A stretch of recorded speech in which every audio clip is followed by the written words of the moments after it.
पहला क्वेश्चन है, यदि 5 cot थीटा बराबर 3, तब ये जो समीकरण दिया हुआ है यहाँ पे, ये इसका जो है वो मान निकालना है। ठीक है, तो चलिए बनाते हैं इसे।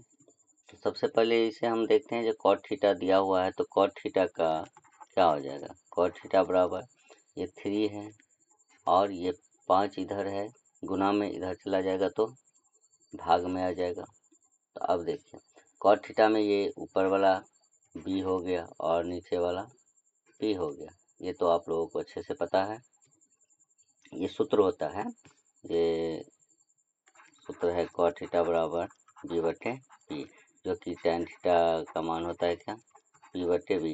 जस्ट इसका उल्टा होता है, ये जो है इसका उल्टा होता है। ठीक है, तो इसमें हमको b का मान दिया हुआ है, p का मान दिया हुआ है। b बराबर 3 है और p बराबर है आपका 5।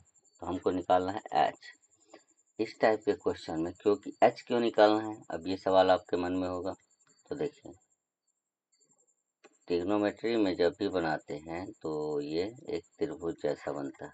ठीक है, इसमें जो है ये p होता है, ये h और ये b होता है। तो इसका मतलब है, h का मतलब इधर इसको हम कर्ण बोलते हैं, इसको आधार बोलते हैं और इसको बोलते हैं लंब। ठीक है, तो इन तीनों में से किसी दो का मान देने से तीसरे का मान निकाला जा सकता है। दो का मान दिया रहता है तो तीसरे का मान निकाल सकते हैं। तो इनमें p और यहाँ पे b होगा, b है, p नहीं है, b का मान दिया होगा। चलिए, तो अब ये h का मान हमें निकालना क्यों है, ये भी जानना जरूरी है। तो देखिए, जैसे ये cot थीटा बराबर b बट्टे p, tan थीटा बराबर p बट्टे b होता है, इसी तरह से ये sin थीटा बराबर जो है ये p बट्टे h होता है। cos थीटा बराबर होता है b बट्टे h। ये सब आपको सूत्र अच्छे से याद होना चाहिए, क्योंकि कुछ दिनों के बाद एग्ज़ाम्स होने वाले हैं क्लास 10 का। तो बोर्ड एग्ज़ाम में ये क्वेश्चन सब आने की संभावना बहुत ज़्यादा रहती है। तो इसीलिए आप अच्छे से इसे सीखिए और प्रैक्टिस कीजिए, जिससे कि आसानी से आप बना सकते हैं। चलिए, अब h का मान निकालने के लिए इसका फार्मूला जो होता है वो क्या होता है, h p square plus b square होता है। अब p का मान कितना दिया हुआ है, 5 का स्क्वायर है, अब प्लस में 3 का स्क्वायर हो गया। ठीक, अब जो है 5 का स्क्वायर कितना होता है, 25। 5 को 5 से गुना करता है, स्क्वायर तो अब लोगों को अच्छे से आता है। 3 का स्क्वायर 9। अब दोनों को जोड़ के कितना हो गया, 25 और 9, 25 5 30 4 34।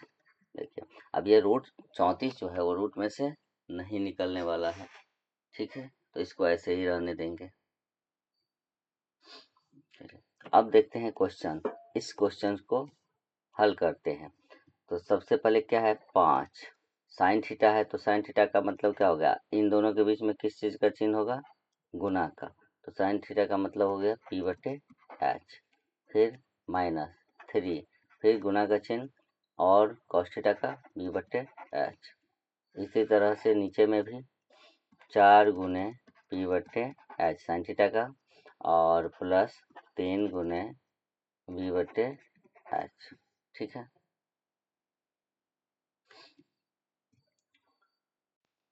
तो अब इस सब का मान जो है यहाँ पे डालना है हमको। ठीक है, 5 गुने p का मान कितना दिया हुआ है, 5, तो 5 दिए ऊपर में। नीचे में h का मान कितना निकाले हैं, रूट 34। जो निकाले हुए हैं उसका मान देते हैं यहाँ पे और तब बनाते हैं। तो b का मान कितना है, 3, और h का फिर वही रूट 34। फिर नीचे में भी वैसे ही सेम, 5 बटे रूट 34 हो गया और आपका हो गया ये माइनस 3 गुने 3 बट्टे रूट 34। ठीक है,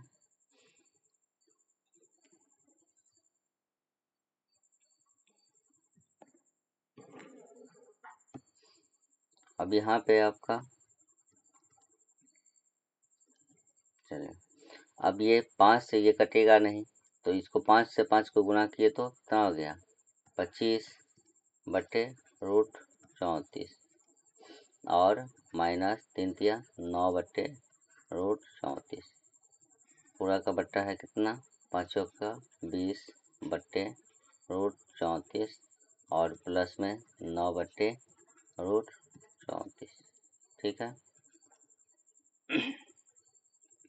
चलिए यहाँ बनाते हैं इसको। तो ये जो है ये भिन्न घटाव, ऊपर वाला जो है भिन्न घटाव हो गया, नीचे वाला भिन्न जोड़ हो गया, तो इन दोनों के एक साथ बनाएंगे हम।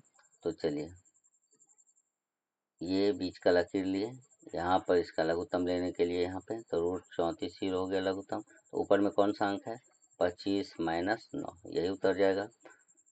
नीचे में भी रूट 34 ही लघुत्तम होगा, इसका क्या होगा 20 प्लस 9, तो इसका हो गया आपको 25 में से 9 गया तो 16 बटा में रूट 34 और ये 20 9 29 बटा रूट 34। तब इस टाइप का आ गया, इसको हम सीधा करते हैं। सीधा कैसे करेंगे, रूट 16 बटे रूट 34 ऐसे ही लिखेंगे, ऊपर वाला ये दोनों ऐसे ही लिखाएगा और गुना का चिन्ह देके ये जो है ये उल्टा हो जाएगा, ये ऊपर चला जाएगा और ये नीचे आ जाएगा, 29 नीचे आ जाएगा, रूट 34 ऊपर चला जाएगा, रूट 34 बटे सॉरी कहाँ चला गया, हाँ रूट 34 बट्टे यहाँ पे हो जाएगा आपका कितना था 29। ठीक है, अब रूट 34 से रूट 34 कट गया, कितना बच गया 16 बट्टे 29, तो ये आपका आंसर हो गया। ठीक है, तो इस तरीक़ा से आप इस सवाल को, ये थोड़ा लंबा सवाल है लेकिन एक बार यदि समझ जाएंगे तो फिर आसानी से आप बना सकते हैं। ठीक है, चलिए अगला सवाल देखते हैं। ये भी ट्रिग्नोमेट्री से है। एक 6 मीटर लंबे ऊंचे खंभे, तो 6 मीटर ऊंचे खंभे, एक खंभे चलिए बनाते हैं, ये कितना है, ये एक खंभा हुआ। ठीक है, इसकी छाया, छाया जो है छाया या तो इधर बनेगा या इधर बनेगा, चलिए किसी एक तरफ बनाते हैं। छाया, छाया कितना है तो 2 रूट 3 मीटर है और खंभे की लंबाई कितनी है तो ये 6 मीटर है। ठीक है, अब देखिए यहाँ से यहाँ मिलाने पे यहाँ पर एक कोण बन रहा है थीटा जिसको बोलते हैं, इस कोण का नाम होता है उन्नयन कोण, उन्नयन कोण। और यहाँ पर जो कोण बनता है उसका नाम होता है अवनमन कोण, अवनमन कोण। ठीक है, तो हमको खंभे का लंबाई दिया हुआ है और उसकी छाया की लंबाई दी हुई है, तो हमको बोल रहा है कि यहाँ पर जो कोण बन रहा है थीटा का मतलब कोण हुआ, तो उसका मान कितना होगा, कितना डिग्री यहाँ पे होगा। चलिए इसको बनाते हैं। सबसे पहले हमको जानना है कि ये P हो गया, ये B हो गया और यहाँ पे H हो गया, तो H का तो अभी काम है नहीं इसमें, तो P और B दिया हुआ है, तो P और B ट्रिग्नोमेट्री के किस सूत्र में आता है, sine theta cos theta tan theta में से किसी में। तो सिंपल सी बात है, सबको पता है जो टैन थीटा बराबर क्या होता है P बटे B होता है, एक कॉट थीटा में भी होता है B बटे P होता है। ठीक है, इन दोनों में से किसी एक में बना सकते हैं हम। ठीक, तो चलिए हम टैन थीटा पर बनाते हैं, तो टैन थीटा बराबर P बटे B, तो P का मान कितना हो गया आपका, P का मान ये खंभे की लंबाई जो है वो 6 मीटर दिया हुआ है बट्टे 2 रूट 3, तो 2 से ये कट जाएगा 3 बार में, कितना हो गया 3 बट्टे रूट 3, तो 3 बट्टे रूट 3 तो किसी का मान नहीं आता है टैन थीटा में। तो इसको करना क्या है, इस टाइप का जब भी क्वेश्चन आ जाए तो इसको करना क्या है, हरों का परमेकरण। तो देखिए रूट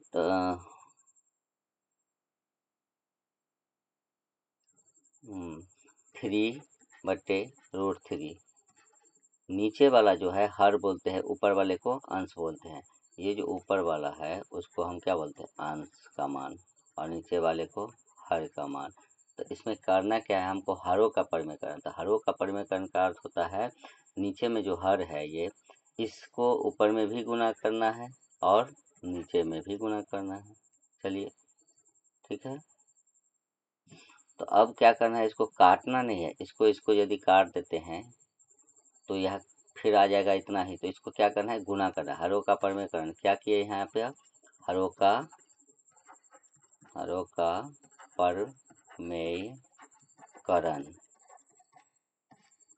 हरों का परिमेयकरण किए हैं।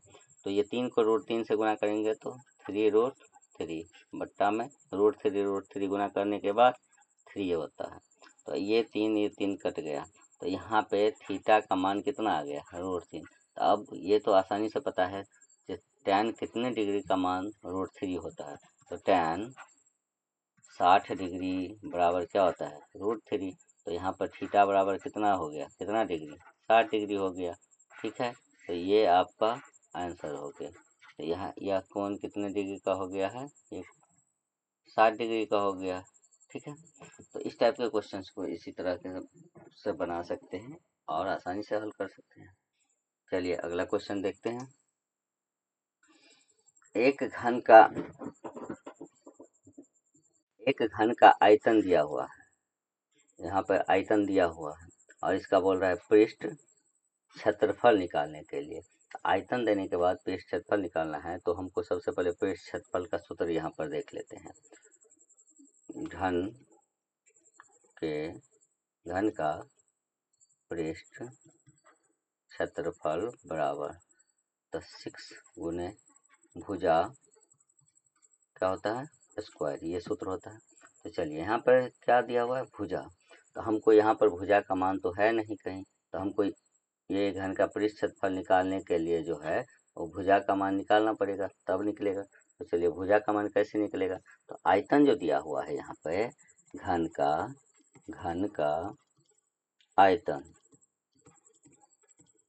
कितना दिया हो, घन का आयतन का सूत्र होता है भुजा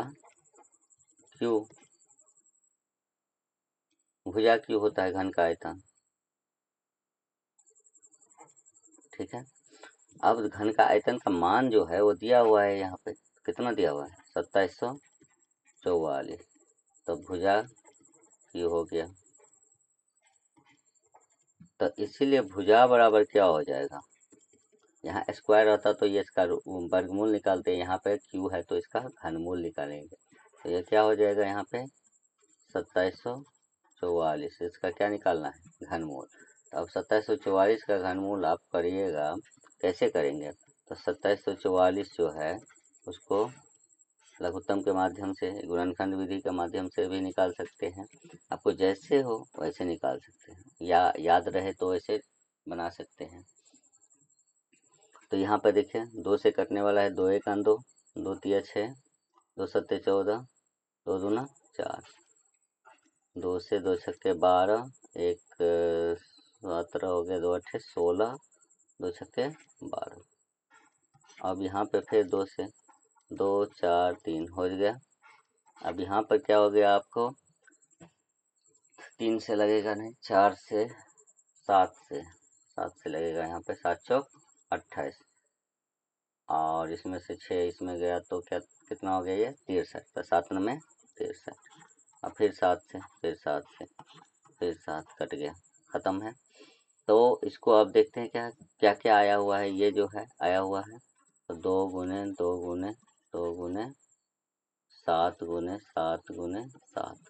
अब घनमूल में क्या होता है, 3 ठो का जोड़ा में से एक निकालते हैं।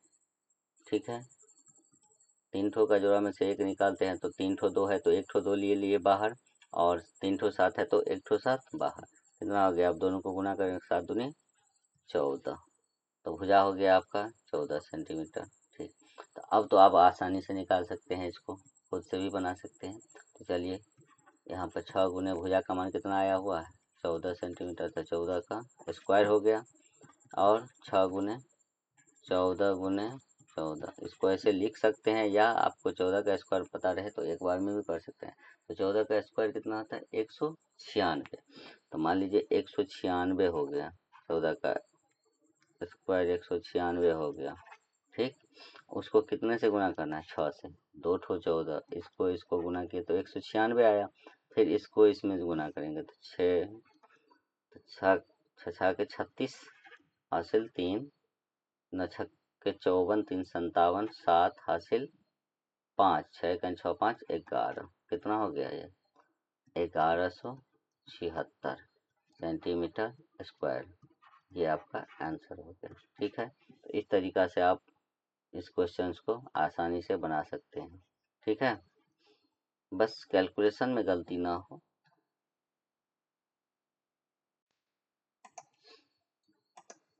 चलिए अगला क्वेश्चन है, 8 सेंटीमीटर त्रिज्या वाले जो है ठोस गोले, इसमें गोले का काम है, से 1 सेंटीमीटर त्रिज्या के कितने ठोस गोले बनाए जा सकते हैं। सबसे पहले तो क्वेश्चन को समझना आवश्यक है।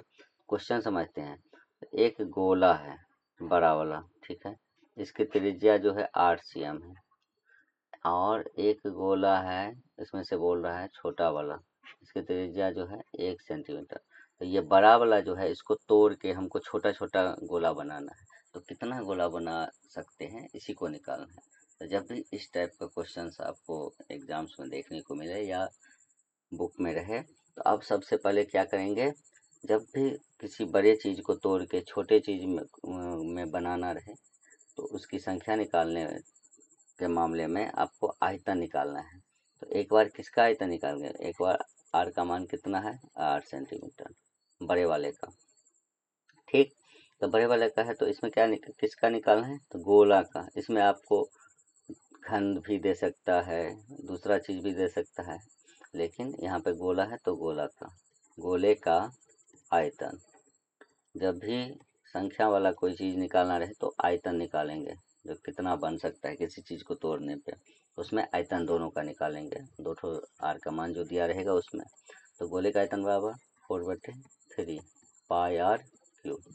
तो 4/3 पाई का मान नहीं देंगे क्योंकि 2 ठो आएगा और बाद में कटेगा तो वैसे ही कम हो जाएगा, तो इसलिए पाई का मान नहीं देना है।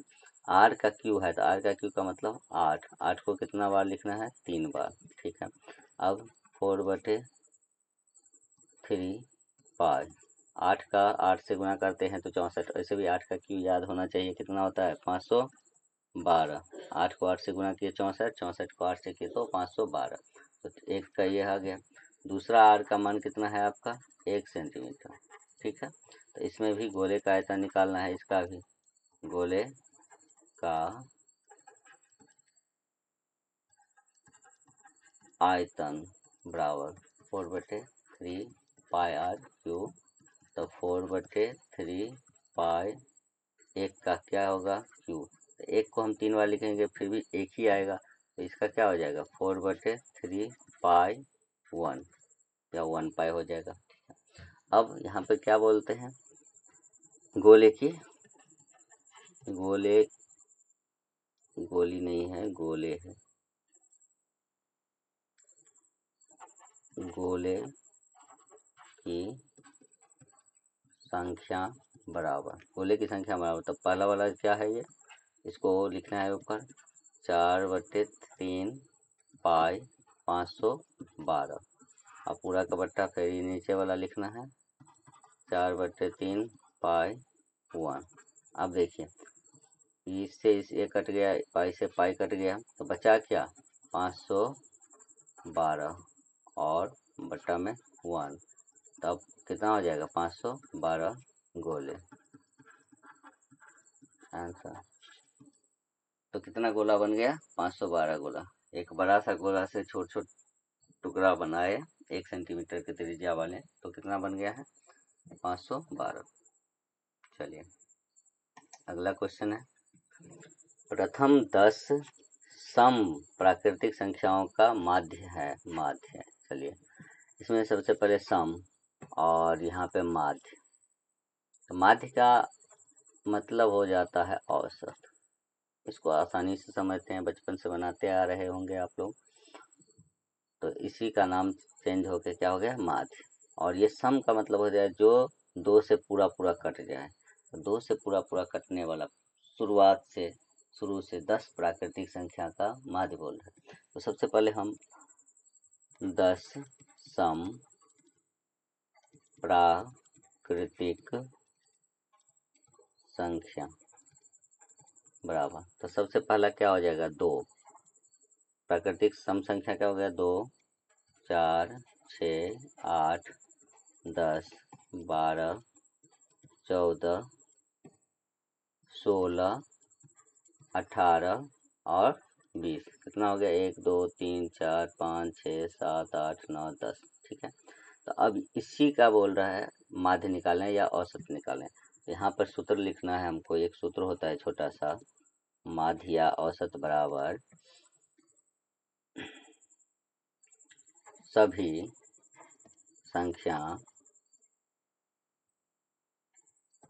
संख्याओं का योग, योग मतलब जोड़, और बट्टा कुल संख्या, सभी संख्याओं का योग बट्टा कुल संख्या। तो सभी संख्याओं का योग, तो यहाँ पे जितना भी संख्या है ये सम संख्या निकाले हैं 2 से 20 तक का, तो वो सम संख्या को यहाँ पे प्लस करेंगे, जोड़ेंगे। तो क्या लिखना है 2 + 4 + 6 + 8 + 10 + 12 + 14 + 16 + 18 और +20। ठीक है, और इस सब को क्या करना है हमको जोड़ना है। अब अंक कितना था इसमें 10 प्राकृतिक संख्या था, तो 10 है, नीचे 10 आएगा। अब सबको जोड़ना है, कितना हो जाएगा 2 8 6 14, 14 4 18, 2 20, 20 8 28, 6 34 4 38, तो 40, 40 का 0 हासिल 4, 4 2 6 7 8 9 10 11, कितना हो गया 110। अब बट्टा में कितना आ गया 10। अब यहाँ पर ये 0 0 कैंसिल हो गया, तो कितना बच गया 11। तो इसका औसत कितना हो गया या माध्य कितना हो गया 11। तो प्रथम 10 सम प्राकृतिक संख्याओं का माध्य जो है वो 11 हो गया। ठीक है, तो इसी तरह से आप क्वेश्चंस को आसानी से बना सकते हैं। चलिए फिर मिलेंगे अगले वीडियो में, तब तक के लिए धन्यवाद।